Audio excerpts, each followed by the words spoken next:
ধরুন একদিন সকালে আপনি ঘুম থেকে উঠে শুনলেন আপনাকে অবৈধ অনুপ্রবেশকারী বলে ঘোষণা করা হয়েছে।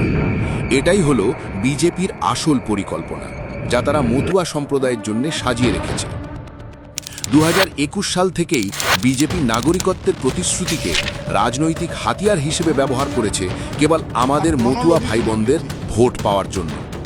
2021 সালে স্বরাষ্ট্রমন্ত্রী অমিত শাহ সিএ এর মাধ্যমে মতুয়া সম্প্রদায়কে নাগরিকত্ব দেওয়ার প্রতিশ্রুতি দিয়েছিলেন। वादा कर जाता हो कि आप 2 मई को कमल फूल की सरकार बना दो, हर एक शरणार्थी को गले लगाकर सम्मान के साथ नागरिकता देने का काम ये भारतीय जनता पार्टी।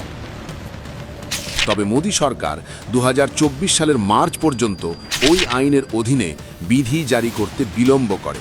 আবারও মতুয়া সমাজকে কাজে লাগানোর সুযোগ খুঁজতে তারা পরবর্তী নির্বাচন পর্যন্ত অপেক্ষা করেছিল। এখন নির্বাচন কমিশনকে কাজে লাগিয়ে বিজেপি বাংলায় SIR চালু করেছে, সাইলেন্ট ইনভিজিবল রিগিং।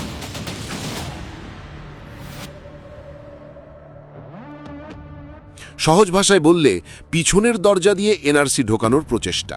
আগে যখন মানুষ ভোট দিত, মানুষ ভোট দিয়ে সরকার নির্বাচিত করত, আর প্রধানমন্ত্রী নরেন্দ্র মোদীর সরকার এখন পছন্দের ভোটার বেছে নিচ্ছে। আপনি ভাবুন, মানুষ বাঁচত সরকার, আর আজকে সরকার বাঁচছে ভোটার। আর খোদ স্বরাষ্ট্রমন্ত্রী নিজেই তা স্বীকার করেছেন, প্রকাশ্যে ঘোষণা করেছেন যারা ভারতে জন্মায়নি তাদের শনাক্ত করা হবে, ভোটার তালিকা থেকে বাদ দেওয়া হবে, তারপর তাড়িয়ে দেওয়া হবে। একই সঙ্গে বিজেপি ভুয়ো সিএ শিবির চালাচ্ছে, নাগরিকত্বের প্রতিশ্রুতি দিচ্ছে টাকার বিনিময়। বিজেপি নির্লজ্জভাবে মতুয়া সম্প্রদায়ের আশা আকাঙ্ক্ষা নিয়ে খেলা করছে, কিন্তু তাদের দেওয়া হুমকি কোনো একটি সম্প্রদায়, একটি গোষ্ঠী বা একটি শ্রেণী পর্যন্ত সীমাবদ্ধ নয়।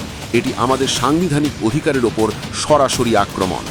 আমরা এর বিরুদ্ধে আপাদমস্তক লড়ব শেষ নিঃশ্বাস পর্যন্ত।